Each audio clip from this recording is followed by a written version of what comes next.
So thank you all for joining today. It looks like everybody is currently on mute, so thank you for doing that. If you want to type anything into the comments box as we go, that is fine. I will go ahead and continue to watch that. And feel free to jump in at any point if you want to unmute your line and open up the conversation. So I just sent out a notice this morning, an email forwarded out from a smart brief in regards to an announcement by Travelport. So I want to take just a couple of minutes to talk about, the limited information that I know about this so far. We have, as an agency, been notified by Travelport that they are transitioning from the 3 GDS systems that they support into one consolidated system. And so the system that they will most closely align with is the Galileo system. It'll be called Travelport Plus. So for those of you that are on Apollo and WorldSpan, this will affect you. We do not have any information as far as a timeline of when we're going to get started. We're still in negotiations with Travelport right now as to when we will be making this change. Excuse me. It will be over the next couple of years that they will be transitioning agencies over to their one platform and then sunsetting the individual systems. What I would recommend that in the meantime, you get as comfortable using the SmartPoint app as you can, whether you're on Apollo or WorldSpan. Start becoming familiar with that. I have not seen a demo of what the new system looks like, but I just looking at the website, some information that they have listed there, it does seem to incorporate some SmartPoint features.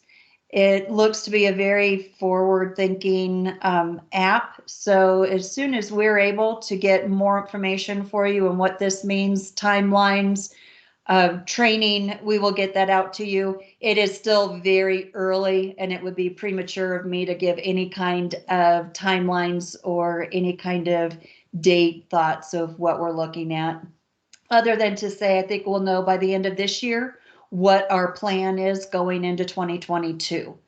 So watch for more information from us. I did just want to make sure that you all saw that announcement. It is out in the marketplace now that Travelport has made this change.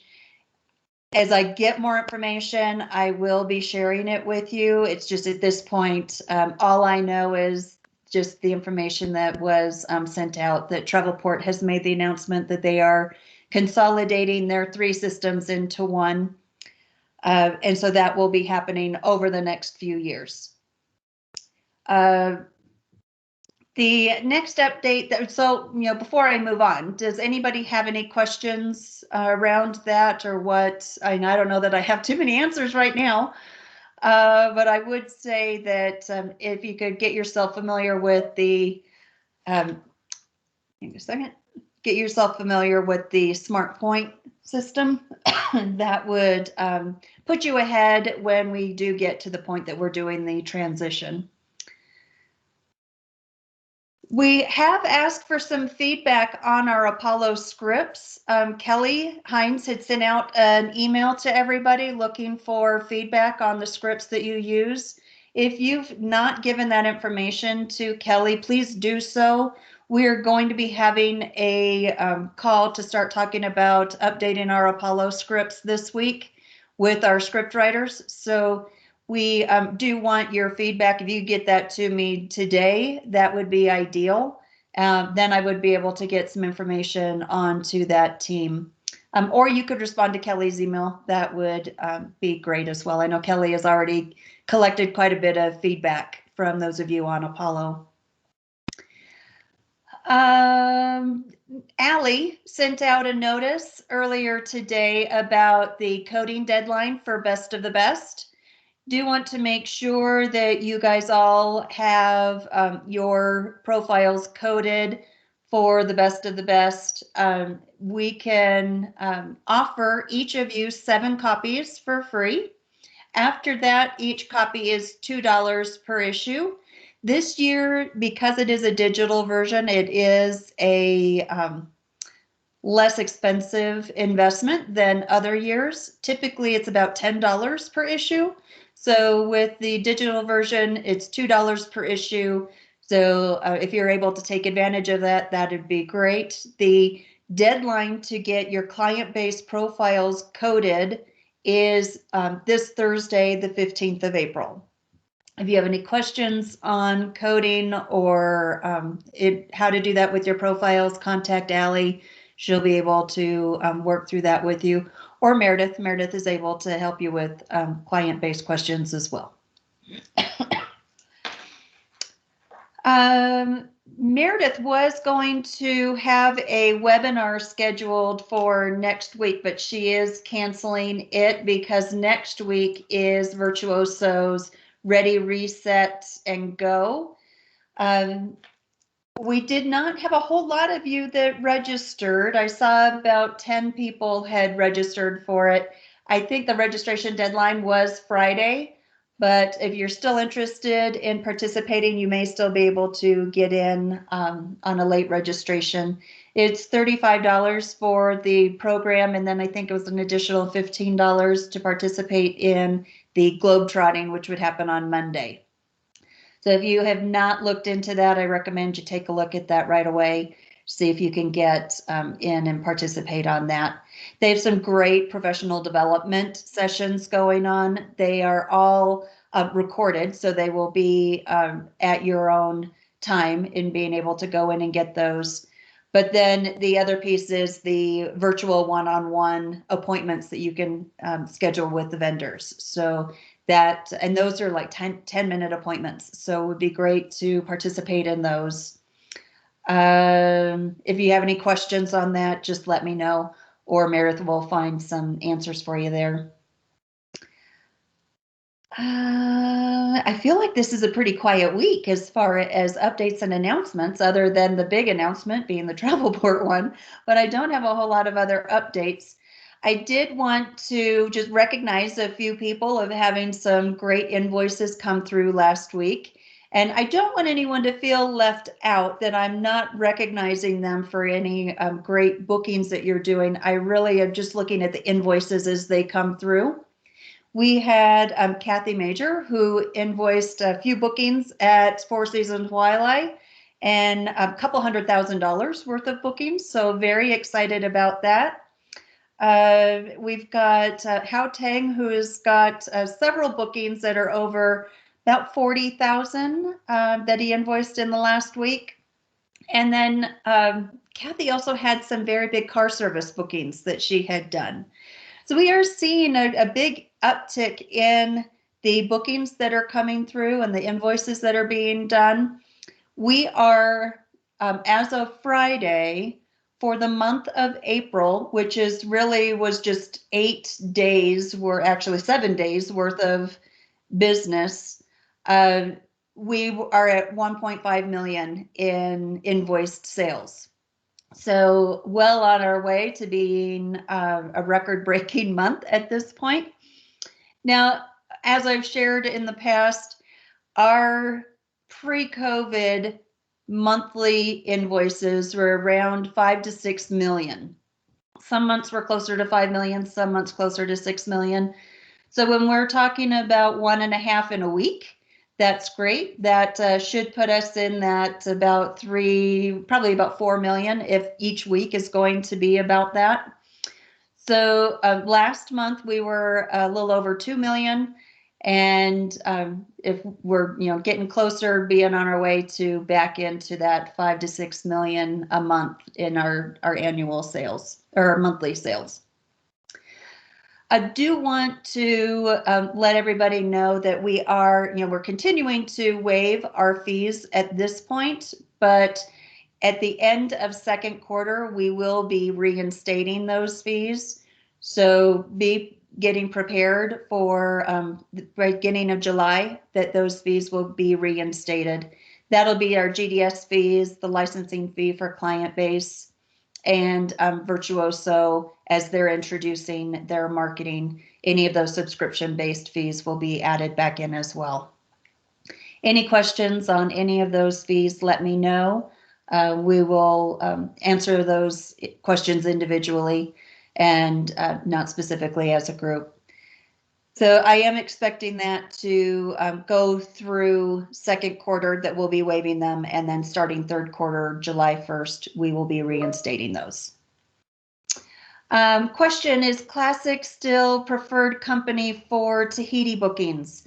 Classic is still a very preferred company, but as far as Tahiti specifically, there may be some other Virtuoso vendors that do Tahiti better. Travel to may be a good option. Meredith, do you have any Tahiti specific recommendations for preferred?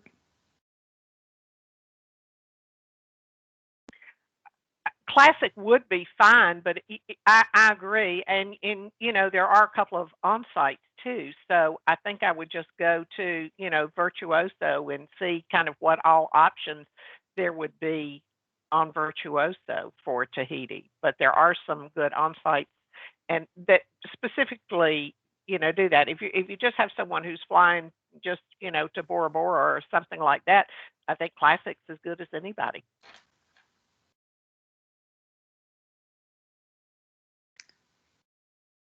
And Classic is still one of our top companies, and we probably do, of all of our tour operators, Classic is #1, Delta Vacations #2, and then we've got a handful of others that we do quite a bit with. Delta Vacations is another top one. But looking at Tahiti, and then we've got Diane saying she's working with Classic right now on a Tahiti. So that is definitely a top one just for overall suppliers. And then a comment that Tahiti, she tried Tahiti Legends, but their insurance wasn't great. So look at that as well. Virtuoso does continue to update their information on their preferred suppliers. There have been some suppliers that they have dropped or that have opted to not resubscribe with Virtuoso. So I do recommend you take a look at the Virtuoso website, just to verify that you are continuing to work with suppliers that are continuing to be with Virtuoso. Rusty says she's worked with Travel 2. They've been super to work with, especially with cancels and rebooks. So that's another great company.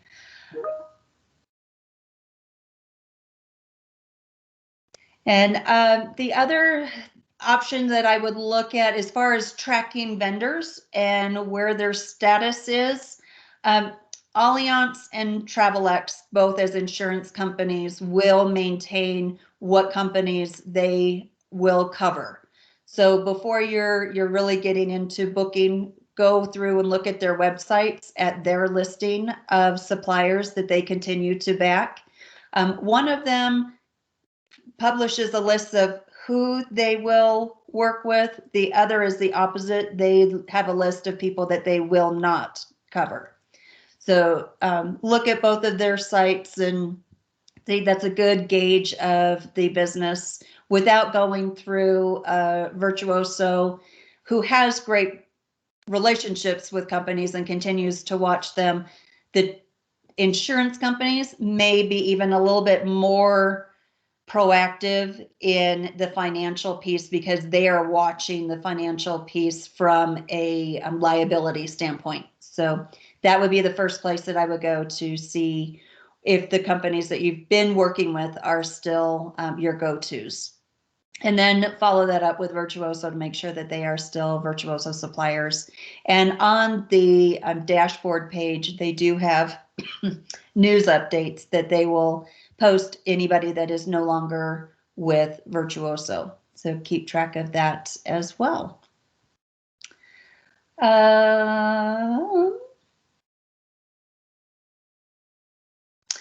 Revelex update. We are continuing to roll out Revelex. It's coming along. We're getting our pilot group in and taking a look at some different pages. We're getting closer to being able to release this out to our non-GDS users. I am thinking that in the month of May, we will start scheduling some training courses for those of you that are looking for a solution that are not on a GDS. So you can start taking advantage of booking airline tickets as well as online access to hotels.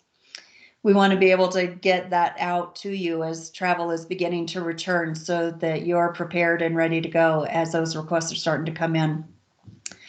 We have the Hilton Impresario program that is new for us. That is being uploaded right now. Intercontinental Hotel Group is another one that is being loaded at this time.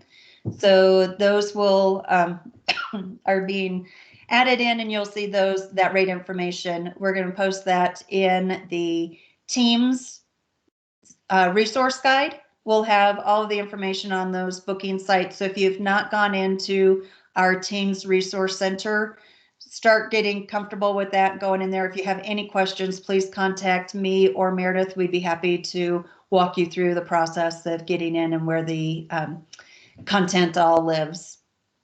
A question on the GDS users and if they'll be allowed to use Revelex if you prefer it. Revelex versus GDS, you're going to really want to be one or the other. As we've gone through and explored the system, it is really designed for non-GDS users, and it is the first point of booking. There isn't the ability with many online tools to do exchanges.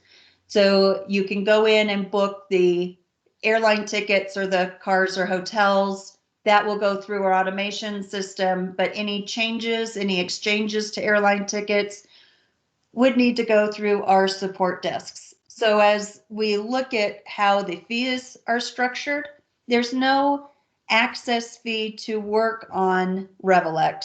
We do charge the transaction fees similar to what we charge with the GDS.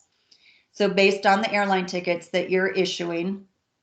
And then there will be a support service fee for anything that would be exchanges. And that'll be $35 for exchanges because that will require us to have a person that will be performing that exchange for you. So no fee to access the system itself, no fee to have the login. It is transactional fees and then an added fee for any exchanges. Now, GDS users, you're welcome to join as we get these training sessions scheduled to take a look at it. I know many of you have access to the GDS, but it is not something that you're in all day, every day. And so your skill set for doing bookings or exchanges may be a little limited. And you may be looking for a more user-friendly option for making those bookings. So you are absolutely able to take a look at it. Right now, our Revelex sits on WorldSpan. So you don't need to know WorldSpan, but if you are a GDS user, you would have to have WorldSpan in order to look at any of those transactions within the system. As far as our Apollo users, it would not be interchangeable for some things you do on Revelex and some things you do in Apollo. It really is designed for those people that do not have access to a GDS at all. So Diane, I hope that answered your question. You certainly could take a look at it and see if that is something that works for you. Where I see there would be a combination would be someone that is a WorldSpan user and brings on an assistant or a sub-agent that does not know the GDS.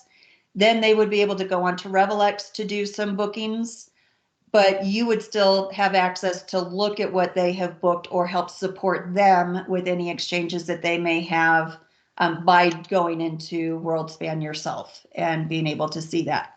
So I do see there be that kind of a partnership with another advisor if you're bringing on a sub-agent And I know many of you have been looking at that. As business is returning, you're looking at different ways that you can work. So that would be an easy way to bring on an agent that could still book hotels, still book some air for you, but not have to learn the GDS. Any other questions, continue to put in the chat. It's great to see what you guys have on your minds right now. So thank you for that. Meredith, did you have any additional updates or anything else that you wanted to mention today? No, I really don't. We're seeing a lot of, as Kirsten said, we're seeing a lot of invoicing coming through. So, and I know some of us are kind of rusty on that because we haven't had anything to invoice in a while. So just know that feel free to reach out. We're seeing from accounting, I think, Kirsten, you might want to remind people about not invoicing, but that, Yes. we've seen a lot of that lately. And as I said, a part of it is because we're kind of rusty and we forget everything we have to do. So if you need some brushing up on that, just reach out to me. Happy to help. But I know accounting has kind of been having some issues with the client-based invoicing or the lack thereof. Yeah, so I did send out an email last week that we do have the non-invoicing fee. So if a commission is coming in and there is no invoice to match that up to in order to claim that, there is the $25 administrative fee for accounting to have to do that manual work. It really does boggle up the accounting system when they have commissions that come in that are not invoiced. It just slows everything to a snail's pace, manual process. And with the amount of commissions that have been coming in, it's not been as bad. But as we start getting to where our commissions are coming in at the rate that they were pre-COVID, we really don't we want the efficiencies, and having things slow down by invoices not being there is really just an inefficient way for our accounting system to work. We want to be able to allow automation to do as much as it can and match these invoices as they come in, so that the only things that accounting is really having to do are those ones that some group invoices that will not match for just the nature of groups. And then some other things that may come in that can be matched, but they come in just weird. So it takes a little manual work on the accounting part. There's benefits to using client base as your invoicing tool over the GDS. So for those of you that work in a GDS, you have had the ability to invoice tours and crews through scripts on the GDS, but you're limited to the number of days in the future that you can do those invoices, because the GDS is programmed without a year. And so it just has a month and a date. And so it only goes out so far and assumes that next or that current year. With client-based invoices, it does have a year field. So you could today invoice your cruise that is for 2023 and have that in the system. It doesn't purge. The information is there. You can track that booking from under deposit through final payment to returning from trip. And so if you have not looked at invoicing through client base in a while, or if you've never looked at invoicing through client base, I do recommend that you take a look at it. There are really a lot of benefits to using client base to track those bookings and have those invoices there. The other thing with invoicing in the GDS is that it does purge after a certain number of days post-trip. So if you were to go back and look at something, you wouldn't be able to find it because it would have already purged as a past date. Whereas in client-based, that information stays there. So just some things to consider as you're looking at getting your business back to where it was. In working more efficiently or more effectively, invoicing through client base may be something that you want to start looking at as well. Hannah asked a question, if an invoice, if she invoices a PNR that has a non-commissionable item and see that Air Portal is showing a commission due, can I change the commission to 0 myself, or do you need to ask accounting to do that? That is a function that accounting would have to do. You are not able to modify that in Aggresso from non-commissionable to commissionable. Or if Aggresso is showing it as commissionable, to change it to non-commissionable. I do get a question quite frequently about whether you should invoice things that are non-commissionable.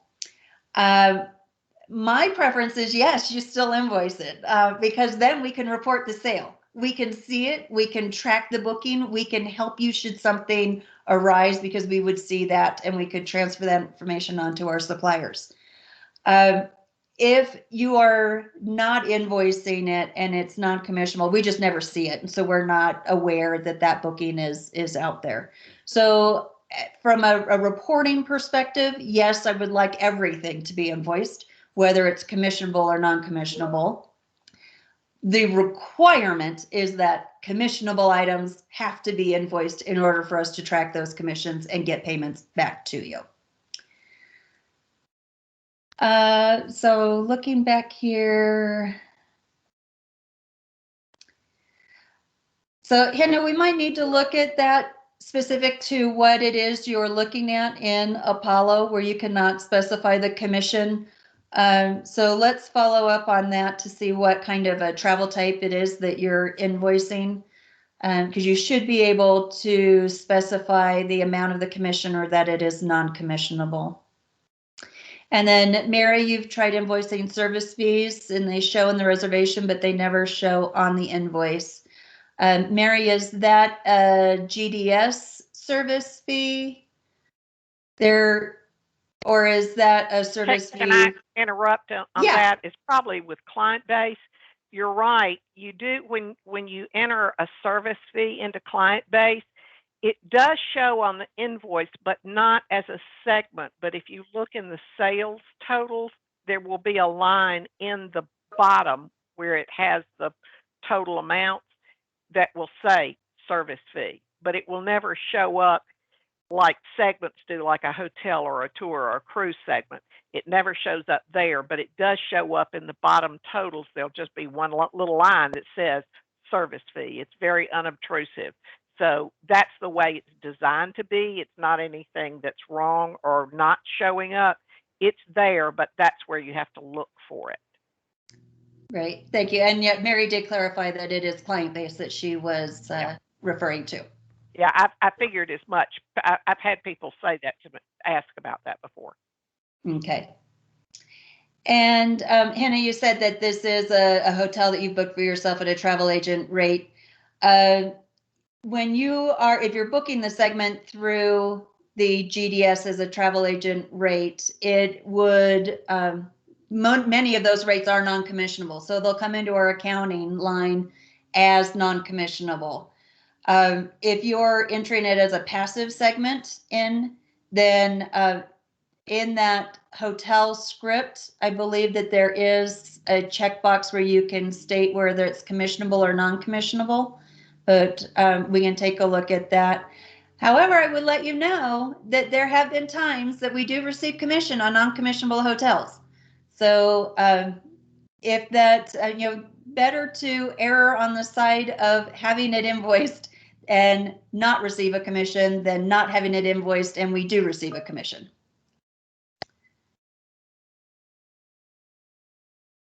Yeah, so we could take a look at it, Hannah, but it's not going to hurt anything for it to show as commissionable in Air Portal. What they would do is, we do have our automated commission tracker. So 30 days post-stay, GDS booked hotels, if a commission has not been received, a dunning notice will automatically be sent out to the hotel requesting the commission paid. It happens on a lot of the hotels. It's just a natural thing, and the hotels can reply back and say that that was a non-commissionable. So, and then there are a lot of times that things are booked as non-commissionable, and we do receive a commission on them. So, if it's been booked through the GDS and is showing commissionable in your portal, we can take a look at it, Hannah, but I'm not too overly concerned.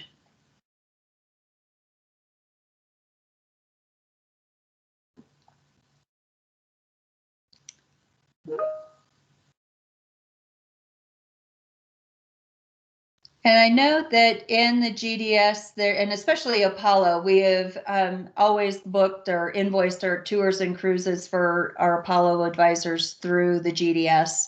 But again, I would recommend those of you on Apollo or that have not looked at client base to do a combination. You can have your client profiles built in client base and maintain one level of profiles and do a PNR merge with that profile. That works with Apollo, it works with WorldSpan, and it works with Sabre. And now this is something that came up earlier with Apollo, is that profiles do purge if they have not been used in a certain amount of time. So another benefit of having those profiles in client base is that they never purge. Nothing in client base ever purges the system. So your client profiles remain active always.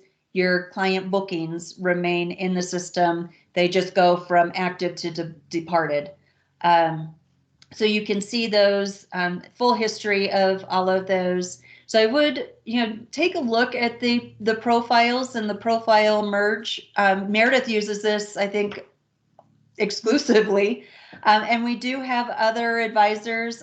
Cindy Prosterman on Apollo uses client-based profiles and does the merge PNR and just maintains that one profile within client base. And so it's a great system and it does work. And I would recommend any of you that have not looked at that to look at it for in the future as you are getting business coming back up again.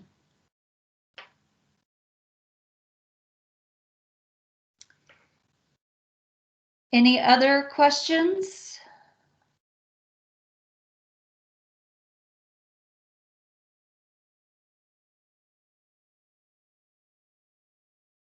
I'm not seeing anything else coming through the chat.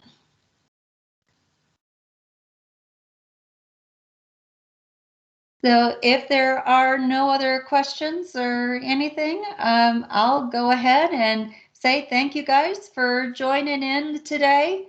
And we will continue to get more information out to you as we see it with the travel port announcement. I don't think it will be information that will be shared really quickly. I think there's still a negotiation that's going to happen between Christofferson, Andavo, and Travelport before we have really any kind of a timeline. And I know those negotiations are just beginning. So more information to come, but it may be several months before we really have any information on a timeline to be laid out.